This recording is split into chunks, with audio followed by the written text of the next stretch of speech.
Great, Going. you're doing great. Hi, everyone. I'm Bridget Wheeler, and welcome to the 36th Annual Out on Film Film Festival. Today, I am honored to have here director and star of Chasing Amy, Sav and Riley Rodgers. Hello, the two of you. Hello. Hi. Hi. Thank you. First of all, thank you guys so much for being here. It's an honor to sit and talk with you, both personally and professionally. So thanks for making time for our audience. Oh my God, anytime. We love talking about ourselves, clearly. Thank you for having us. Well, given kind of like the time and the constraints, obviously, of a Q&A, and obviously the nuanced film that we all are either just watched or have watched, I want to kind of keep this focused, and I want to make sure that certainly we don't have all the time to unpack all of the elements, but Who does? obviously one of the most beautiful part of this entire film is the two of you and your lives and what you have shared with us. And to kind of frame how I would love to kind of start this Q&A and start this dialogue is that Sav, you so very eloquently said, it's not the movie we set out to make, but it's the movie we have. And to kind of use that as an anchoring point for today's discussion. I'd like to kind of start with that from both of your perspectives, you as the filmmaker, but you as partner, best friends, and love of Sav's life. Kind of what was the initial steps for this, and what did that look like initially? Oh gosh. Where to If you can begin? remember, or Well, various iterations. the movie you can say it started when I was 12 years old and watched Chasing Amy for the first time. You can say it was the first time I had an idea to make a documentary about Chasing Amy, which was in 2015, but I really count day one of Chasing Amy to be September 1st, 2018, when I moved to New York for the TED residency program. And I'd been thinking about it for years. I'd been prepping for it. My initial concept, which was to make a documentary about the intersection of the LGBTQ community and Chasing Amy, and kind of what that specific movie said about media representation, where we're at, and what our reactions to that movie said about us. And in a way, we did make that movie. It's the movie within the movie that everybody just watched, right? I did get to finish that version of the movie, and it kind of took a back seat to what the movie eventually became, which was a movie not just about my life, but our collective life together, and what it means when you find your people, and what happens when you know you exist and you can, become the person you always knew you could be or hope that you could be. And that was a painful process because as a trans guy, the version of myself you see at the beginning of the movie, I didn't want people to remember. I want people to see me as I am now and see the person who I am now. Typically, I think the least interesting aspect of a trans person's life is the time before they get to be themselves. And that's the version of ourselves we see overrepresented in film, typically by people who don't ever share our experiences. But I think, as much as I didn't want to be in this movie, I'm glad because now I just have this time capsule of this wonderful, wild, highly specific period of my life that if I didn't film it, maybe nobody would believe actually happened. What about you? What do you think? Well, for me, it was a process that was just very organic. Mm. Like, he was like, "I'm gonna make a movie," and I said, "Well, like that is your thing, and it's gonna be about chasing Amy," and I'm like, "That is the movie that you like. This makes complete sense." So, like, yeah, exactly. So he just started doing his thing, and I was just always there. So I helped out, like, first behind the scenes, and just like we always talked about everything. So sometimes I would work as his sounding board or like everything. And we've always liked movies. We like the same things. So I was just kind of just bred into it. And then when it was time to like, I'm gonna be in it. So you kind of have to be in it. I was just like, okay, I guess we're gonna do it. It's my time. So Yeah. then initially so is it safe so then initially when you started out on this path then Sav and Riley, the two of you, then it wasn't necessarily in your mind that it would then center around the two of you. No. No, That's too. I couldn't think of No. anything I wanted less than Yeah. to share any of the parts of myself that end up being shared in this movie with an audience. I'm pretty private generally. I mean, I don't know if I can say that anymore. People know way more about me than I know about them typically now. It's Right. it's it's pretty funny watching people like process in real time. It's like, oh yeah, I know so much about you and you don't know anything about me. And I'm like, please change it. Tell me about your dog. Anything. Incredibly Uh, vulnerable space.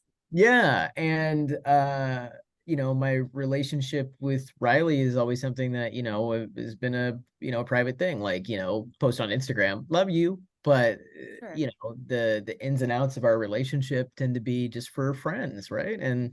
Um and so, but something that was a total surprise in the process is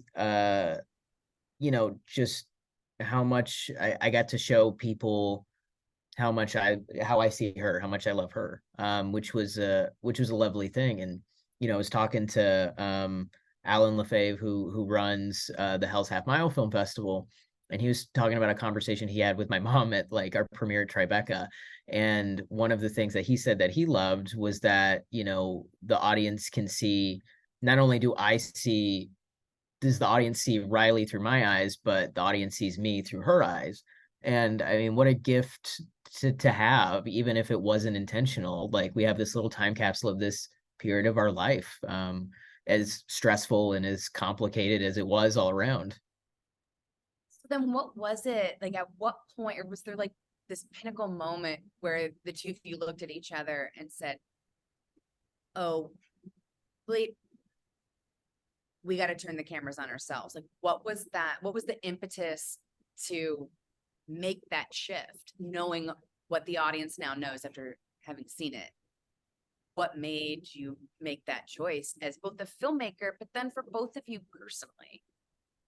Yeah, for me, it was I couldn't tell my story without telling our story. No matter whatever happens for the rest of my life, I owe so much to this relationship and to Riley, and so there was no way I could tell my story authentically, no BS, without including her. And I'm very grateful that you agreed to just be a part of it, because you could have said no, I wanted a talking head.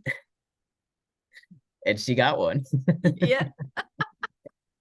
Yeah, So I mean, then yeah. making that choice though, then so like, obviously as the audience will see, there's these two really significant moments Mhm. where both you as the filmmaker, you as the individual, and then you as a couple had to pull back Mhm.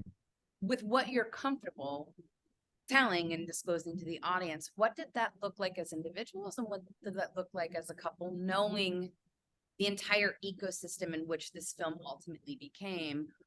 Those moments to pull back, making that choice, and then what did that time look like, both as, like I said, as an individual and as a filmmaker, before you were able to return back to the work and continue to be vulnerable?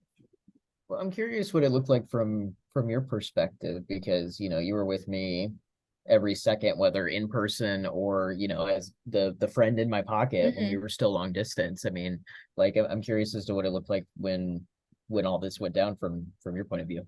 The Joel interview, Yep. or There were a couple of moments where I pull back and yes, I stopped Yeah, when you making. pull back, and I'm sorry to be more specific, when you pulled back and there was that title card of like where you were off camera and you disclosed to Kevin, hey, Mhm. this is my yeah, experience. This is actually what I'm experiencing right Yeah. now, Yeah. even though that's not what's being happening right here. yeah.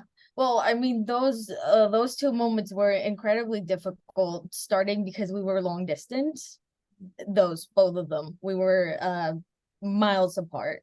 So like when that happens, it's like, just like with any other couple, it's a moment where you have to like take a step back and look at the bigger picture, and just like, for me, like I say in the movie, it was never rocket science, because a life without Sav was just not an option for me. And even if like at a certain moment I just started like freaking out because of what it meant, or if I even started freaking out about like what it was going to look like, that information that was being relayed to me, these these things that he was like now disclosing with Kevin and with everything, what was going to happen? It was like, it doesn't really matter in the end, because I still just want my person here, and the happiness that I could see in his face really was all that mattered to me. So those things I could just like take a deep breath and just be like, okay, whatever it is, like he said, I still have my friend in my pocket, and I know he is okay, because this is what he wants, and he is finally at a place where he feels like safe and comfortable enough to finally like Yeah. Live that to truth. finally live his truth. Yeah, I mean, and your support was everything to me. I mean, there was a period where I was like too scared to Google anything of like my what my medical care would need to look like. And so you were doing all the research of like, hey, I'm squeamish, I'm not really sure, about anything. Yeah, Like I did all the research. I read all the things. I was like, yeah, no, that's not gonna happen to you. No, that is yeah, not the thing they're gonna do. No, Yeah. it's not. You I'm don't know things. blissfully ignorant about my Yes. own body. I don't need to know. You Anyway. don't know where anything is. That's fine. But in terms of like my after the Joey interview and needing to go back home, there was just a lot happening. There was a lot happening. I mean, Riley and I were engaged and felt a million miles apart, when she was in Mexico City and I went back to Kansas and Yeah, and this thing exploded as soon as I had just like left, and I was like, are you kidding? Are you kidding? I cannot. It was. I felt so helpless.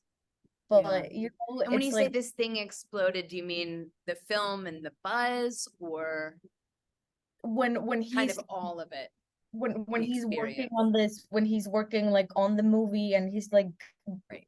um when he has like all the interviews, and he's also like talking with sure. Kevin, and Yeah. Basically, we had to go back to being long distance right after we got engaged. And so, the period in which I meet Kevin and then interview Joey and interview Guinevere, all of this is happening while, she's 1,300 miles away, right? And that Right. was challenging, yeah. I mean, these were some intense interviews and ones that fundamentally changed my life. And also it would have been great to be able to experience Yeah. that with her there. But also I think being able to do it alone also provided a lot of clarity and like time for self-reflection, because I think certainly after the Joey interview, I needed that time for self-reflection where I just like pause, like even like working on it in any capacity of just like deep breath. I need to go back to Kansas, consider my priorities. What does this movie mean? This movie has changed as a result of this interview. What does that mean? And I think that space, both in the immediate sense, but also the space that I had with all of the collaborators on this movie who aren't on the Zoom call throughout the post-production process was invaluable to finding really what the movie was about. Because there are so many layers, there's so many things that the movie could have been. It could have been a Chasing Amy fan documentary. It could have been a movie on the history of new queer cinema, right? It could have been a movie on a lot of different things. But at the end of the day, that space kind of afforded me the realization that like, yes, I do need to be in this. I do need to listen to my collaborators, and I do need to be the main character, as uncomfortable as it makes me as a person. But as a filmmaker, I think it's the right choice. And I think everybody on the team stands behind that choice. And it's that process of collaboration and that space that I had really did a lot to make sure that the final product passed my BS meter, and making sure that every frame of it felt like how it felt when we were making it. And just you saying that, like, I go to like hold my chest, because ultimately that's what you delivered.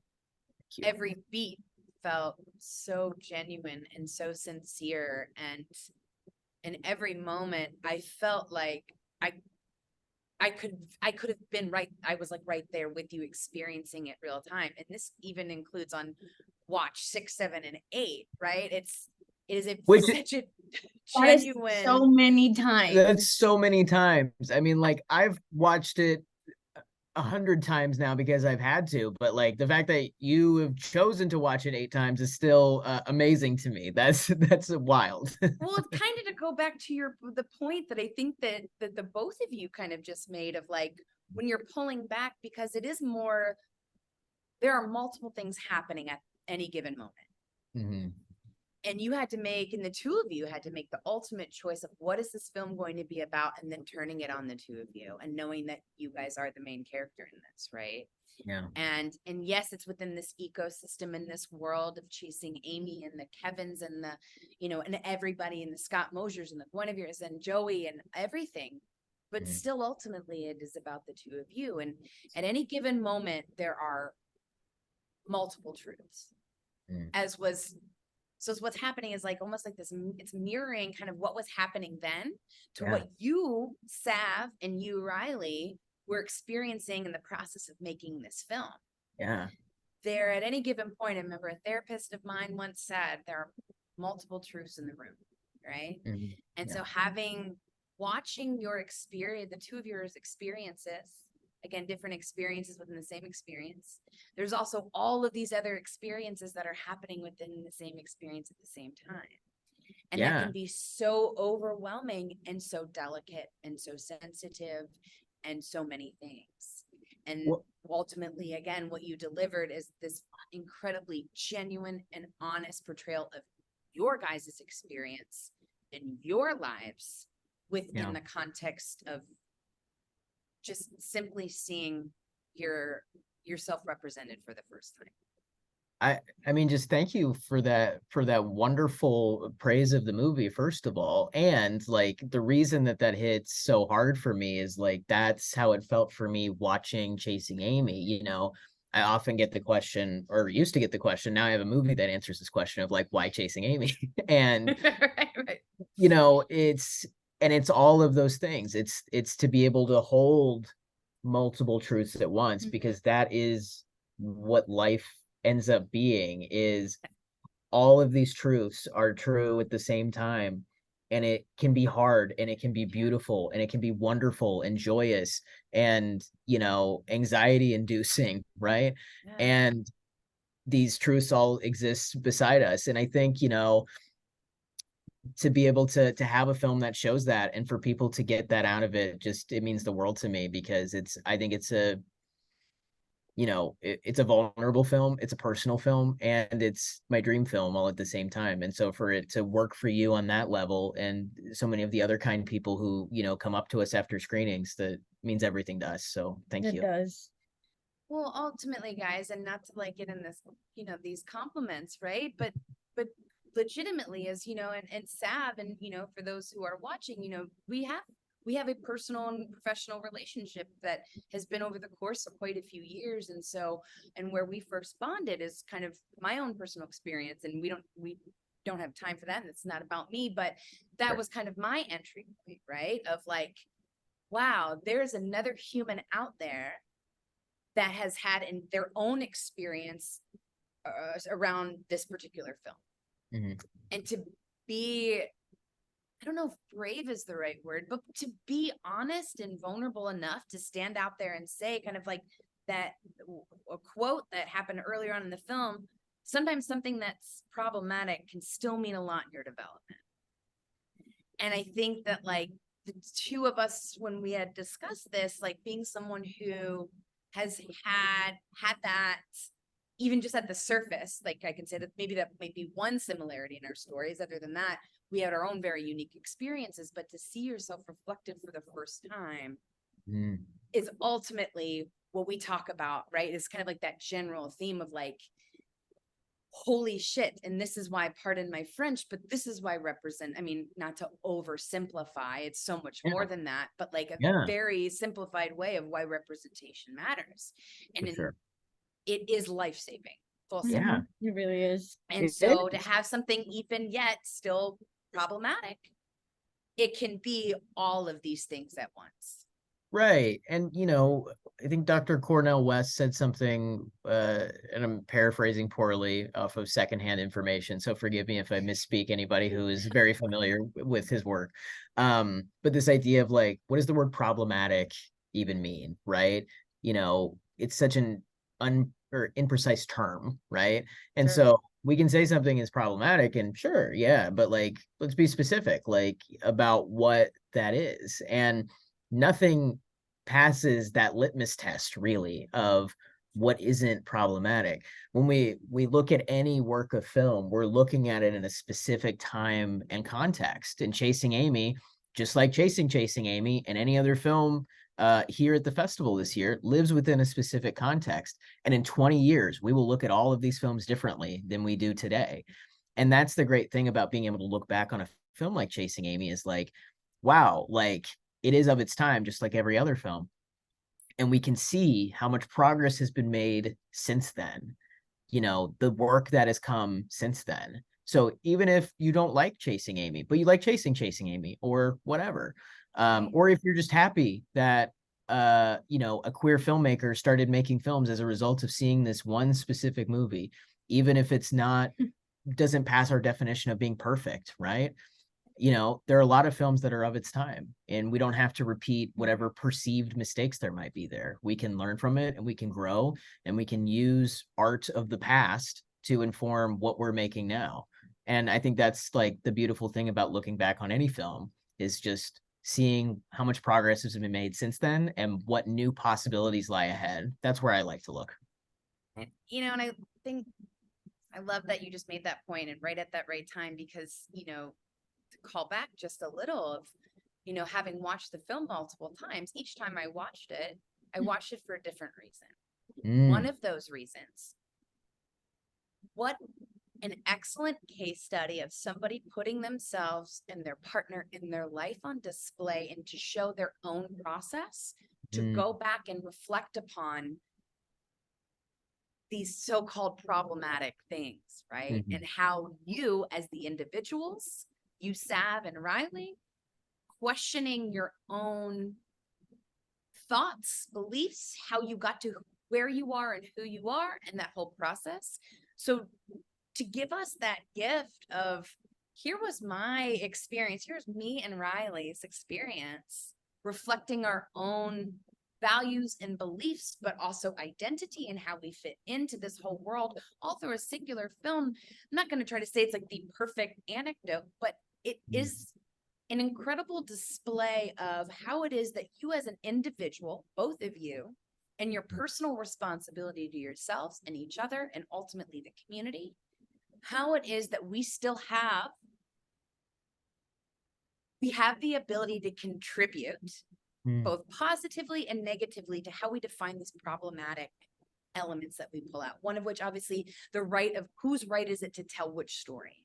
And so for you to put yourself out there, both of you, in such a way, even already vulnerable with, again, the layers, the amount of time it would take. I don't even know that there could be a scholar out there that could unpack the amount of things that this film touches on, but to kind of find that anchoring point, right? Of like, this is what it looks like to continuously be a responsible human, and what we owe ourselves, and ultimately what do we owe each other and within our communities, of how we reflect back. And I just have to say, damn. And in conclusion, damn. I hope maybe you're the academic who's going to unpack that. I mean, let's see. Sure. Yeah. Right. But also, damn. Yeah. Yeah. Like, but really, and it's like, it's like, we can sit here, we are a part of a community, we do, being a part of the LGBTQ plus and the LGBTQIA plus community, we have a responsibility to make sure we are also checking ourselves and checking ours, and continuously kind of getting that tempted. Where am I? And am I really am I walking the walk, and am I talking the talk? And so again, Sav and Riley, the gift, one of the many gifts you gave us, is kind of putting on display what it means to reflect back and look forward. Yeah. And I just appreciate that. And that's accountability. That's it. It's 90 minutes of, like I said, that was one of the times that I rewatched. I'm like, I was struggling with something, and there was something that I couldn't remember. I was like, I'm just gonna go back and rewatch this. I'm just gonna go on. I'm just gonna watch this. And to learn from each other. I mean, you're gonna make me cry because, like, the idea that anybody is like rewatching this. First of all, the idea that anybody's watching this movie, I'm just like, what? It's a very strange thing to go from this is a thing I'm working on to this is a thing that you can watch now. I spent Yeah. 5 years heads down working on it, with Absolutely. so many amazing people. But the idea that you would go back to this movie to find some sort of truth or to reflect. I mean, that's just, I mean, what a fucking compliment. Sorry for swearing, but oh my God.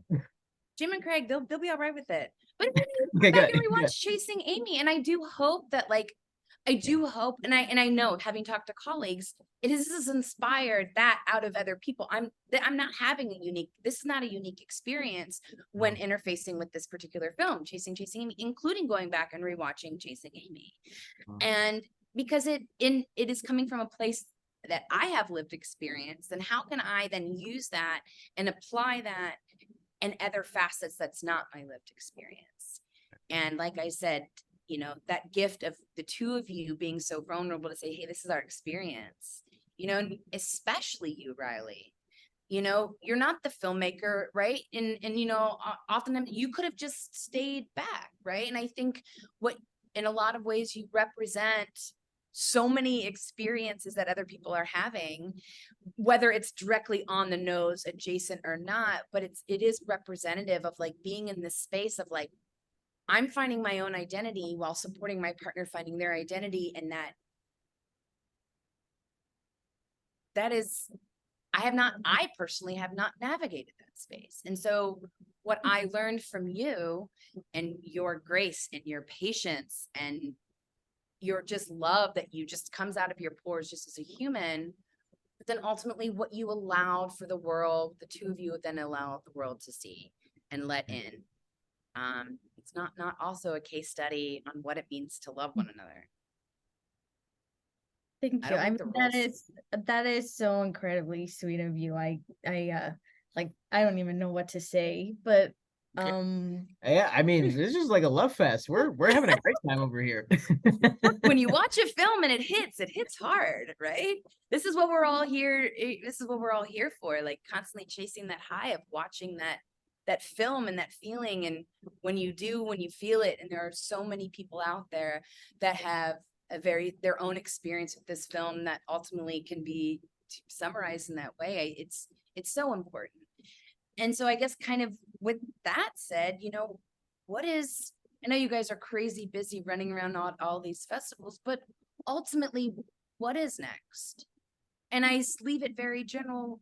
Answer that however you'd like. What is next for you guys? Let's see. We would like to go hang out with our pugs for a bit, to yeah. be totally honest. The real stars of the movie. Um, Seriously. they're very cute. They're very good at negotiating for human food, I would Yeah. say. So that's going to be a big priority for us is quality time with the pugs when we're not traveling.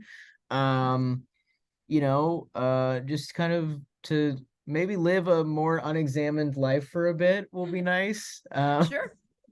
Work I less. imagine. Very that. I'm looking forward to, continuing to connect with audiences and for us to do that together. It's way more fun when we get to do it together than when I just like go somewhere alone. Um, Sure. it's exciting to be able to have this journey with each other. Yeah. And yeah, Meeting people that are just like so like welcoming and just so kind, and it's just been a really incredible experience. yeah, for very that. I mean, getting to connect with audiences has been one of the best parts of it, and we're excited to keep showing people the movie, and we're really excited to get the film out there, and we're doing our best to make sure that people can see this not just on their home screens, but to be able to see it on the largest screen possible, and get this movie in the hands of as many people who could benefit from it as possible. Absolutely. And and on that note, I keep saying on that note as if I'm gonna do and one more thing, Tim Cook. You know, from both of your experiences that are shown on screen, Mhm. going through that process, especially for both filmmakers and just community LGBTQIA plus community members, having who sees their experience reflected in the two of you, what are some resources that you could recommend that you've found helpful for the two of you while navigating? Is there anything that you can share in case someone's looking for hope, help, guidance, support? What's always helpful for me, depending on where you're at, in terms of trying to find like local community, check out your local arts organizations, check out, what's available in your own backyard. In terms of like support that we got for this movie, we got it from almost exclusively like regional organizations, people that like the Mid-America Arts Alliance, right? The Mid-America Arts Alliance, as soon as I graduated from college and I was eligible to like participate in their programs, they've supported me every step of the way. So seeing what's available in your own backyard in that way, what queer meetups there might be, Yeah, your local LGBTQIA spaces. yeah, I mean, just friendship is everything. Like your local film festival. If you're watching this, you're already on the right path, right? Like you already know where to go a little bit. Just continuing to make friends and build relationships with people who have some kind of common interest, whether that's, identity based, passion based. And I always find that, if you find that great intersection of people who, have something in common with you, but also you have in terms of like identity, but also, they love the thing you love. You're at a queer film festival, you're a queer filmmaker, you want to be a queer filmmaker, you're already in the right spot to start, making those dreams come true. Amazing. Guys, I know we could go on for hours and hours and so many questions, but ultimately, thank you for sharing space with all of us who are here, maybe just the three of us in this room, but for anyone who's out in the audience, who's watching this Q&A, thank you so much for the gift of this film, but then the gift of your time being here today and investing in out in film in our community in Atlanta, Georgia. So thank you again both very much. And I hope those of you who are out there are watching that you enjoy the rest of the festival. We are going on until October 1st. So keep coming back, come to the theaters, see more incredible films and support more incredible filmmakers. Thank you all so very much.